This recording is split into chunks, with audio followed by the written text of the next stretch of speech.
दोस्तों, बॉलीवुड दिन भर के नए एपिसोड में आपका स्वागत है। और भाई साहब, आज इस एपिसोड में बहुत बढ़िया खबरें हैं, आपको सुनकर मजा आ जाएगा। दोस्तों, आज की नंबर 1 खबर है सन्नी देओल के बारे में। आप सभी को पता है कि सन्नी की फिल्म गदर 2 बहुत बड़ी ब्लॉकबस्टर हो गई है। ये फिल्म इतनी बड़ी हिट हो गई है कि सन्नी देओल के जीवन की सबसे बड़ी हिट फिल्म है। तो जहां इस फिल्म की सक्सेस को लेकर सन्नी की वाह वाह हो रही है, वहां सन्नी की कुछ किरकिरी भी हो गई है और उसकी वजह है bank of Baroda. Bank of Baroda ने कल सभी न्यूज़पेपर्स में एक नोटिस निकाला था और यह कहा था कि भाई सन्नी देओल ने अपना बंगलो मॉर्गेज करके हमसे 56 करोड़ रुपए का लोन लिया था और वो 56 करोड़ रुपए सन्नी देओल नहीं लौटा रहा है। तो अब हार के झक मार के हमें सन्नी देओल के बंगलों का ऑक्शन करना पड़ेगा, नीलामी करनी पड़ेगी और अपने 56 करोड़ रुपए रिकवर करने पड़ेंगे। इसके बाद खबर यह आई कि सन्नी देओल ने खाली बैंक ऑफ बड़ौदा से ही पैसे नहीं लिए, बल्कि सन्नी ने वही बंगला हिंदुजा के पास भी गिरवी रखा है और उनसे भी तकरीबन 40 करोड़ रुपए का लोन लिया हुआ है। और फिर शाम होते होते एक और खबर आ गई कि जो गदर 2 का प्रोड्यूसर है दीपक मुकुट, उसने भी गदर 2 को कंप्लीट करने के लिए 30 करोड़ रुपए जो लगाए थे, उनके एवज में सन्नी देओल का वही बंगला गिरवी रखा हुआ है। मैं आपको यहां यह बताना जरूरी समझता हूं कि गदर 2 3 साल पहले शुरू हुई थी और उस वक्त इस फिल्म का बजट था तकरीबन 30 करोड़ रुपए।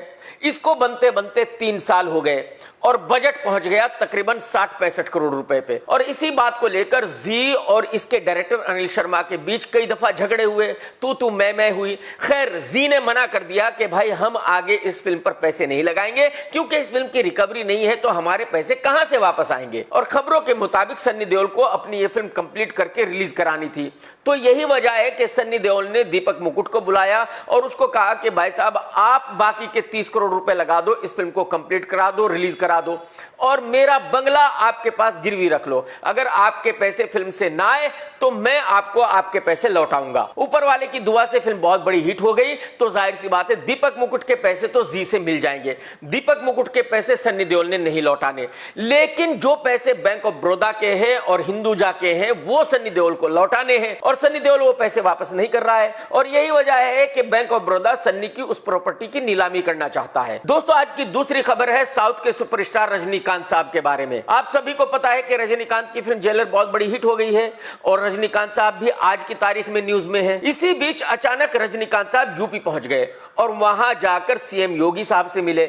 लेकिन जब वो सीएम योगी साहब से मिलने गए तो उनके पैर छुए, जबकि रजनीकांत साहब योगी साहब से तकरीबन 20-21 साल बड़े हैं। तो रजनीकांत साहब के योगी जी के पैर छूने को लेकर बहुत बड़ा हंगामा हो गया है। अच्छा, रजनीकांत साहब अखिलेश यादव से भी मिले और उनको बाकायदा वो गले मिले। तो इन दो मुलाकातों से 2-3 चीजें तो बिल्कुल क्लियर हो गई। एक तो ये कि रजनीकांत साहब डेफिनेटली पॉलिटिक्स में आ रहे हैं। दूसरी बात ये कि शायद वो बहुत जल्दी ही पॉलिटिक्स में आ रहे हैं और 2024 के इलेक्शन वो लड़ने वाले हैं। लेकिन यहां एक बहुत बड़ी प्रॉब्लम भी हो गई है और वो ये कि रजनीकांत साहब ने कभी भी मोदी जी के पैर नहीं छुए, जबकि मोदी जी शायद रजनीकांत साहब से बड़े हैं। तो मैं गारंटी के साथ कह सकता हूं कि मोदी जी को यह बात बिल्कुल अच्छी नहीं लगी होगी कि रजनीकांत साहब ने उनके पैर नहीं छुए लेकिन योगी जी के पैर छुए, क्योंकि मोदी जी किसी भी हाल में यह कभी बर्दाश्त नहीं करेंगे कि पार्टी में कोई उनसे ऊपर हो, पार्टी में किसी और की इज्जत उनसे ज्यादा हो। और वो पार्टी के किसी भी नेता को यह मौका नहीं देंगे कि वो नेता मोदी जी के साथ वही करे जो मोदी जी ने एडवाणी जी के साथ किया था। आप सभी को पता है कि मोदी जी एडवाणी जी के चेले थे, लेकिन आज एडवाणी जी कहीं नहीं है और मोदी जी पार्टी के सब कुछ है। तो जाहिर सी बात है मोदी जी पार्टी के किसी भी नेता को इतने ऊपर नहीं जाने देगा कि वो नेता मोदी जी के साथ वही करे। तो मुझे पर्सनली ऐसा लगता है कि कोई बहुत बड़ी हेरफेर होने वाली है, कोई बहुत बड़ा बवंडर आने वाला है और मुझे बिल्कुल भी आश्चर्य नहीं होगा अगर आगे चल के किसी वक्त में योगी जी को सीएम पद से हटा दिया जाए, क्योंकि मोदी जी का लक्ष्य बिल्कुल क्लियर है, आगे 10 साल और उन्होंने प्रधानमंत्री बने रहना है। दोस्तों, आज की तीसरी खबर भी है गदर 2 के बारे में। देखिए, ये तो आपको भी पता है, मुझे भी पता है कि गदर 2 ब्लॉकबस्टर हो चुकी है, लेकिन कमाल ये है कि जी इस फिल्म के रोजाना 5 करोड़ ज्यादा कलेक्शन दे रहा है। आप में से बहुत लोग ये पूछते हैं कि भाई अगर जी ज्यादा कलेक्शन दे रहा है तो जी को ज्यादा टैक्स पे करना पड़ेगा वगैरह वगैरह। देखिए, ऐसा कुछ है नहीं। जी मीडिया में कोई भी बिजनेस बताए इससे कोई फर्क नहीं पड़ता। जी जब इनकम टैक्स फाइल करेगा तो उनको प्रूफ देगा कि भाई इतना पैसा आया है, तो जो पैसा जी के अकाउंट में आया है जाहिर सी बात है टैक्स उसी पर दिया जाएगा। जो कलेक्शंस उन्होंने मीडिया में दिए हैं उससे इनकम टैक्स का कोई लेना देना नहीं है। अब आप ये जरूर पूछेंगे कि जी इतने कलेक्शंस क्यों बढ़ा रहा है। इतना झूठ क्यों बोल रहा है? उसकी वजह यह है कि पिछले कई सालों से जी बहुत भारी प्रॉब्लम में था। पिछले 3-4 साल से जी की कोई भी फिल्म हिट नहीं हुई, तो जाहिर सी बात है जी के शेयर की वैल्यू कम होती जा रही थी। और जैसे ही फिल्म गदर 2 बहुत बड़ी हिट हुई, उनके शेयर की वैल्यू बढ़ने लगी। और जैसे कि मैंने कहा कि जी रोजाना 4-5 करोड़ ज्यादा कलेक्शंस दिखा रहा है, तो उसकी वजह सिर्फ यह है कि जी चाहता है कि उनके जो शेयर की वैल्यू है वो ज्यादा से ज्यादा हो जाए, मार्केट में ऐसा संदेश जाए कि भाई ये फिल्म बहुत बड़ी हिट हो चुकी है और जी के शेयर में बहुत बड़ा उछाल आने वाला है, जी को बहुत ज्यादा प्रॉफिट हो गया है। और आप में से बहुत सारे लोग शायद ये भी सोच रहे होंगे कि क्योंकि गदर 2 इतनी बड़ी हिट हो गई है तो शायद सन्नी देओल को भी बहुत ज्यादा पैसा मिलेगा। मैं यहां आपको ये बता दूं कि सन्नी देओल इस फिल्म का निर्माता नहीं है। सन्नी देओल की जो फीस तय हुई थी एज एन एक्टर, उनको वही मिलेगी, फिल्म कितनी भी बड़ी हिट हो, कितनी भी बड़ी फ्लॉप हो। तो अगर गदर 2 1000 करोड़ रुपए भी कमाती है, तब भी सन्नी देओल को कुछ पैसा नहीं मिलने वाला। दोस्तों, आप सभी जानते हैं कि डबल ढोल की आयुष्मान खुराना की ड्रीम गर्ल 2 इसी हफ्ते रिलीज होने वाली है। और मैंने इस फिल्म को लेकर एक सर्वे किया। मैंने पब्लिक से पूछा कि भाई अगर आप इस फिल्म को नहीं देखना चाहते तो क्यों नहीं देखना चाहते, किसकी वजह से नहीं देखना चाहते? भाई साहब 51% लोगों ने कहा कि भाई ये जो अनन्या पांडे है ये बहुत बड़ी पनौती है, इसको एक्टिंग बिल्कुल नहीं आती, ये किसी भी एंगल से हीरोइन नहीं दिखती है और ये फिल्म में है, यही वजह है कि हमें ये फिल्म नहीं देखनी है। तो आप अंदाजा लगाइए कि फिल्म अच्छी है या बुरी है, ये तो बाद की बात है। 51% पब्लिक को ये फिल्म देखनी ही नहीं है क्योंकि उनको पता है कि इस फिल्म में अनन्या पांडे है तो ये फिल्म वाहियात ही होगी। और 22% लोग वो हैं जिनका ये कहना है कि इस डबल ढोल की आयुष्मान खुराना की हमें कोई फिल्म नहीं देखनी है। भाई साहब ये गे है, ये गे का ही रोल करता है, हमें इसकी फिल्म बिल्कुल पसंद नहीं है। तो एक तरह से देखा जाए तो ड्रीम गर्ल 2 की सबसे बड़ी विलन है अनन्या पांडे और सेकंड नंबर का विलन है डबल ढोल की आयुष्मान खुराना। तो यानी कि इन दोनों की वजह से 73% लोग इस फिल्म को नहीं देखना चाहते। इसका मतलब यह हुआ कि इस फिल्म का चलना नामुमकिन है। आज की 5वीं खबर है मशहूर पत्रकार सुधीर चौधरी साहब के बारे में। हालांकि ये खबर बॉलीवुड से नहीं है, लेकिन ये आधी खबर बॉलीवुड से है क्योंकि ये कंट्रोवर्सी हुई है सुधीर चौधरी और स्मृति ईरानी जी के बीच में। मैं आप सभी को यह बताना चाहूंगा कि तकरीबन 10 साल पहले सुधीर चौधरी को दिल्ली पुलिस ने अरेस्ट किया था किसी नेता से फिरौती मांगने के मामले में और उस वक्त सुधीर चौधरी साहब तिहाड़ जेल में काफी दिनों तक रहे थे। तो अब हुआ यह कि सुधीर भाई अपने चैनल पर स्मृति ईरानी जी का इंटरव्यू कर रहे थे और सुधीर भाई ने स्मृति ईरानी जी से पूछ लिया कि भाई टमाटर इतने महंगे हो गए हैं तो क्या इनको लेकर आपके घर में भी चर्चा होती है? और यह बात सुनते ही ईरानी जी भड़क उठी। ईरानी जी ने सुधीर से कहा कि देखो ऐसे वाहियात सवाल मुझसे मत पूछो, नहीं तो मैं भी आपसे कुछ पूछ लूंगी। फिर मैं आपसे पूछ लूंगी कि जब आप तिहाड़ जेल में थे तो कैसा था, आपके साथ जेल में क्या क्या हुआ था, वहां आपकी कुटाई तो नहीं की गई थी, वगैरह वगैरह। अब आप जरा अंदाजा लगाइए कि यह बात हो रही थी नेशनल टेलीविजन पर और भाई साहब ये शो लाइव चल रहा था, तो जाहिर सी बात है काटने फाटने की कोई गुंजाइश थी नहीं। और भाई साहब आजकल तो सोशल मीडिया का जमाना है, तो जाहिर सी बात है 5 मिनट में ये खबर वायरल हो गई, दुनिया भर में वो वीडियो सर्कुलेट हो गया। तो जो हादसा सुधीर चौधरी साहब के साथ 10 साल पहले हुआ था, जिसका बहुत लोगों को पता भी नहीं था, उनको भी पता चल गया कि भाई 10 साल पहले सुधीर चौधरी को तिहाड़ जेल में डाला गया था। और आप यकीन करें इस बात को लेकर सुधीर चौधरी साहब की बहुत थू-थू हो रही है, उनकी बहुत भारी बेइज्जती हो रही है। अब सुना यह जा रहा है कि सुधीर चौधरी साहब इतने दुखी है कि वो चैनल से रिजाइन करने वाले हैं। अब देखने वाली बात होगी कि सुधीर चौधरी साहब वाकई ही रिजाइन करते हैं या बेइज्जती का घूंट पीकर चुपचाप रह जाते हैं, क्योंकि घर भी तो चलाना है भाई साहब। सुधीर भाई ये बात भी तो है, रिजाइन करोगे तनख्वाह कहां से आएगी, घर कैसे चलेगा? तो मेरे ख्याल में बेइज्जती हो गई, हो जाने तो दिक्कत ही कोई नहीं, वो तो आपकी होती ही रहती है। दोस्तों आज की 6ठी खबर है ड्रामा सोमी अली के बारे में। अब आप ये कहेंगे कि भाई ये सोमी अली कौन है? भाई ये सोमी अली तकरीबन 20 साल पहले एक्ट्रेस हुआ करती थी बॉलीवुड में, तो जाहिर सी बात है 99% लोग तो इसको जानते ही नहीं है। 1% लोग इस बेचारी को जानते हैं, लेकिन ये फिर भी ड्रामा करती रहती है। ये बात मैं आप लोगों को कई बार बता चुका हूं कि जो लड़की एक बार हीरोइन बन गई, भाई साहब वो मरते दम तक हीरोइन ही रहती है। उसको मरते दम तक न्यूज में रहना है, उसको मरते दम तक यही चाहिए कि अगर वो बाहर निकले तो भाई साहब सारे मीडिया वाले उसको घेर ले, लोग उससे कहें कि आप तो हीरोइन हैं, आपके साथ एक फोटो ले लूं क्या? और जाहिर सी बात है सोमी अली ने भी 2-3 फिल्में की थी, वो भी हीरोइन थी, तो मरते दम तक वो हीरोइन ही रहेगी, मरते दम तक उसको न्यूज में ही रहना है। और यही वजह है कि वो कुछ ना कुछ ड्रामा करती रहती है, बताती रहती है कि बॉलीवुड में ये अच्छा है, ये बुरा है, उस एक्टर ने ये किया था, उस एक्टर ने ये किया था, बुढ़ऊ को वो गालियां देती ही रहती है। मेरी समझ में ये नहीं आता। मैं इस सोमी अली से पूछना चाहता हूं कि मैडम आपका बॉलीवुड से क्या लेना देना है? ना ही तो आप इंडिया में रहती हो, ना ही आप इंडिया की नागरिक हो, ना ही आपका बॉलीवुड से कोई लेना देना है। आप अमेरिका में रहती हो तो वहां ड्रामा करो, वहां न्यूज में आओ, बॉलीवुड के बारे में क्यों बकवास करती रहती हो हर वक्त यार? तो ये मैडम बॉलीवुड के पत्रकारों को इंटरव्यू देती ही रहती है न्यूज में रहने के लिए। अब इस मैडम ने एक और ड्रामा किया है और कहा है कि कंगना बहुत अच्छी है। अरे भाई हम भी मानते हैं कि कंगना बहुत अच्छी है, हमारी भी दीदी है, तेरी तो कुछ लगती ही नहीं है। लेकिन मुझे यह बता कि जब तू बॉलीवुड में थी तब तो कंगना बॉलीवुड में थी ही नहीं, तो तुझे कैसे पता कि कंगना अच्छी है? तू तो कंगना से जिंदगी में कभी मिली भी नहीं, कंगना से तूने कभी बात भी नहीं की। तुझे ड्रामा करने वाली औरत को कैसे पता कि कंगना अच्छी है या बुरी है? और कंगना दीदी ने भी बड़े खुश होकर जवाब दिया कि देखो मुझे पूरी दुनिया में अच्छा कहा जाता है, देखो सोमी अली ने भी मुझे अच्छा कहा है। अरे कंगना दीदी मुझे आप ये बताइए सोमी है कौन? सोमी तो एक ड्रामा है, सोमी की कोई वैल्यू तो है नहीं, सोमी की कोई औकात तो है नहीं। और एक तरफ आप बुढ़ऊ को कहती है कि वो आपके भाई हैं, और दूसरी तरफ ये सोमी दिन रात बुढ़ऊ को गाली देती है, और आप इस ड्रामा सोमी अली को अच्छा कह रही है। तो एक तरह से आप अपने भाई की बेइज्जती कर रही हो। कुछ तो सोच लिया करो कुछ भी कहने से पहले मैडम जी। और मैं बॉलीवुड के सभी पत्रकारों से रिक्वेस्ट करना चाहूंगा कि भाई साहब आप लोग इस सोमी अली को माइलेज क्यों देते हो? क्यों इस ड्रामा का बार बार इंटरव्यू करते हो? क्यों इसको मौका देते हो कि ये न्यूज में रहे?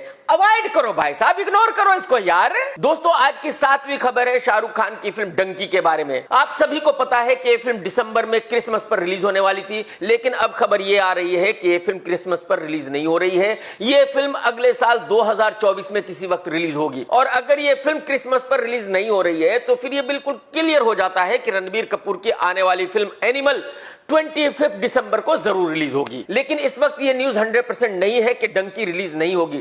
70% चांसेस है कि ये फिल्म रिलीज नहीं होगी, 30% अभी भी चांसेस है कि ये फिल्म क्रिसमस पर ही रिलीज होगी। दोस्तों आज की 8वीं खबर है बुढ़ऊ के बारे में। बुढ़ऊ आजकल फुल मूड में है अपने आप को देशभक्त साबित करने के। तो बुढ़ऊ रोजाना कोई ना कोई वीडियो रिलीज कर रहा है और उसमें कह रहा है जय हिंद, वंदे मातरम, हिंदुस्तान की जय, वगैरह वगैरह। कभी पब्लिक से कहता है कि देखो अगर आपकी जेब में पैसा नहीं है, एक्स्ट्रा टाइम नहीं है तो आप फिल्में मत देखो।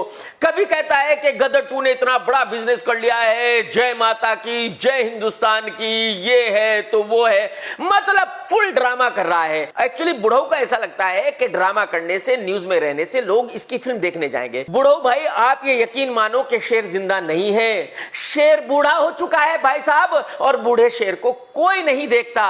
तो आप यकीन कीजिए आप 1 सर्जरी कराओ, 10 सर्जरी कराओ, कैसे भी दिखो, वीएफएक्स से अपने आप को लौंडा दिखाओ, इसके बावजूद भी किसी ने आपकी फिल्म देखनी नहीं है, क्योंकि पब्लिक को आपका असली चेहरा नजर आ गया है। पब्लिक को पता चल गया है कि तुम कौन हो। और एक्टिंग तो तुम्हें वैसे ही नहीं आती, डायलॉग बोलने तुम्हें वैसे ही नहीं आते, डांस करना तुम्हें वैसे ही नहीं आता, एक्टर होने का तुम में एक भी गुण है नहीं। तो भाई साहब आप ये बात लिख करके रख लीजिए कि जो आपकी फिल्म रिलीज होने वाली है उसका सुपर डुपर डिजास्टर होना तय है, और हम बैठे हैं ना भाई साहब, चलने नहीं देंगे, लिखे रख ले भाई।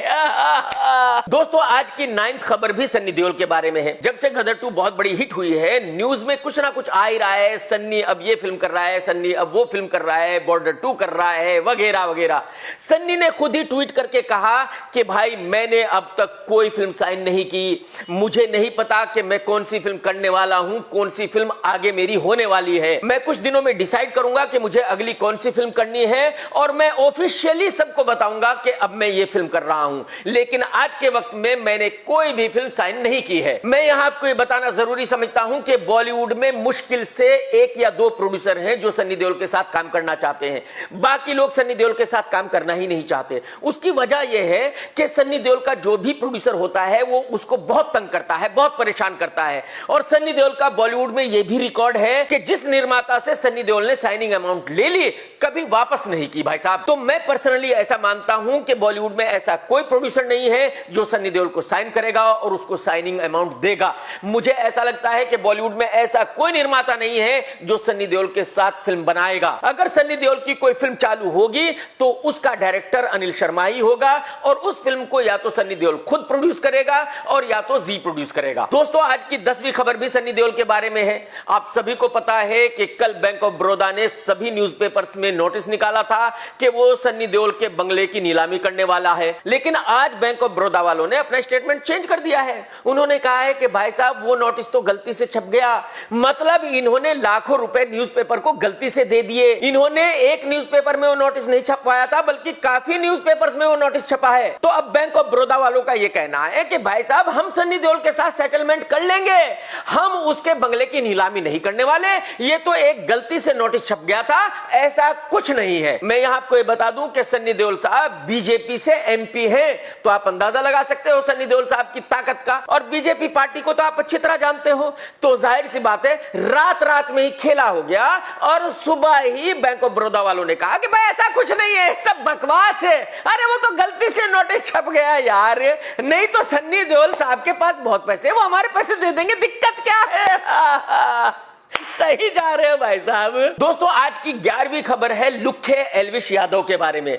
भाई साहब, आप सभी जानते हैं कि ये एक नंबर का लुक्खा है, अनपढ़ है, गवार है, बोलना इसको आता नहीं है, लड़कियों को गालियां देना ये खूब जानता है। मेरी समझ में नहीं आता कि जो इसके घर में औरतें हैं, इसकी माँ है, बहन है, भाभी है, वो इसको कूटते क्यों नहीं। एक्चुअली उन्होंने इसको नीचे डाल के जूतों से मारना चाहिए। मेरे ख्याल में जो इसके घर में औरतें हैं उन्होंने इसका बहिष्कार कर देना चाहिए। इस लुक्खे को खाना पानी बिल्कुल नहीं देना चाहिए, इसको घर में घुसने भी नहीं देना चाहिए। हकीकत तो यह है। खैर, आप सभी जानते हैं कि इस लुक्खे ने ओटीटी बिग बॉस जीता है। क्या ओटीटी बिग बॉस नहीं जीता, ओटीटी बिग बॉस। और वो ओटीटी बिग बॉस जीतने के बाद ये लुक्खा गवार अपने आप को बहुत बड़ा सुपरस्टार समझ रहा है। ये वापस हरियाणा चला गया और हरियाणा के सीएम है खट्टर साहब। उनको बेचारों को क्या पता कि भाई बिग बॉस क्या है, फिल्में क्या है। तो खट्टर साहब को किसी ने बताया होगा कि सर वो एल्विश यादव है, वो ओटीटी का बिग बॉस जीत गया है। अरे बहुत बड़ा कारनामा कर दिया है सर जी वो बहुत बड़ा सुपरस्टार बन चुका है, शाहरुख खान से भी बड़ा सुपरस्टार बन चुका है सर उसका वेलकम करना बहुत जरूरी है। उसके पास आप जाओ तो आप न्यूज में आ जाओगे। काश किसी ने खट्टर साहब को यह बताया होता कि सर जी ये एक नंबर का लुक्खा है, इसको ओटीटी बिग बॉस में बुलाया गया था, इसको तो जो मेन बिग बॉस है उसमें भी नहीं बुलाया गया। वो ओटीटी बिग बॉस वो है जिसमें सिर्फ और सिर्फ यूट्यूबर लुक्खे जाते हैं, उसमें तो कोई फेमस टीवी एक्टर भी नहीं आता। तो ये लुक्खा वो ओटीटी बिग बॉस जीता है। और इस लुक्खे की तो बॉलीवुड में ये भी औकात नहीं है जो राजपाल यादव की है। शाहरुख खान की तो बात ही छोड़ दीजिए। खैर, जैसे कि मैंने कहा कि खट्टर साहब को तो बेचारों को पता नहीं, तो खट्टर साहब एक फंक्शन में गए और बाकायदा भाई साहब इसका वेलकम किया और इसको कहा कि भाई तू सुपरस्टार बन गया है, तूने हरियाणा का नाम रोशन कर दिया है।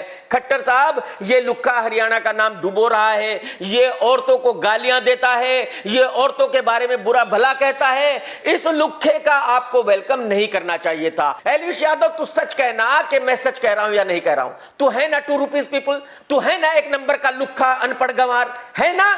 याद रखना मेरी बात बेटा। लेकिन मुझे अफसोस इस बात का हुआ कि खट्टर साहब इस लुक्खे को मिलने गए, इसका वेलकम तो किया, लेकिन जब वहां के रेस्टलर्स बेचारे प्रोटेस्ट कर रहे थे और कुछ डिमांड कर रहे थे तो खट्टर साहब उनको मिलने नहीं गए। खट्टर साहब को उनकी परवाह नहीं है, इस लुक्खे की परवाह है। ये बात गलत है खट्टर साहब। दोस्तों, आज की 12वीं खबर है परिणीति चोपड़ा के बारे में। आप सभी को पता है कि परी राघव चड्ढा से सगाई कर चुकी है कुछ महीने पहले और अब उनकी शादी होने वाली है। तो भाई साहब डेट फिक्स हो गई है, क्योंकि राघव चड्ढा को तो बेचारे को वैसे ही सस्पेंड कर दिया गया है, वो तो बिल्कुल फ्री है, तो शादी ही कर ले इस फ्री टाइम में, और क्या है। तो रानी की और राघव चड्ढा की 25 सितंबर को शादी हो रही है भाई साहब। और जाहिर सी बात है ये शादी हाई प्रोफाइल रहेगी, नेता भी आएंगे, अभिनेता भी आएंगे। और भाई साहब इस शादी में पोतड़ों की बिगड़ी हुई प्रियंका चोपड़ा भी अमेरिका से आएगी अपने हस्बैंड के साथ नहीं, अपने बच्चे के साथ, क्योंकि जो उसका हस्बैंड है वो बेचारा उसके बच्चे की ही उम्र का है। और हिंदुस्तान का मीडिया तो कमाल है, हिंदुस्तान का मीडिया ये कहता है कि प्रियंका चोपड़ा हॉलीवुड की बहुत बड़ी सुपरस्टार है। अरे भाई माफ कर दो, अबे वो हॉलीवुड की सुपरस्टार नहीं है भाई, वहां की वो टीवी सीरियल स्टार है। बात समझ में आ गई आपकी। प्रियंका, मैं सही कह रहा हूं या गलत कह रहा हूं? टेक केयर दोस्तों, bye bye, tata, love you. सत्यमेव जयते।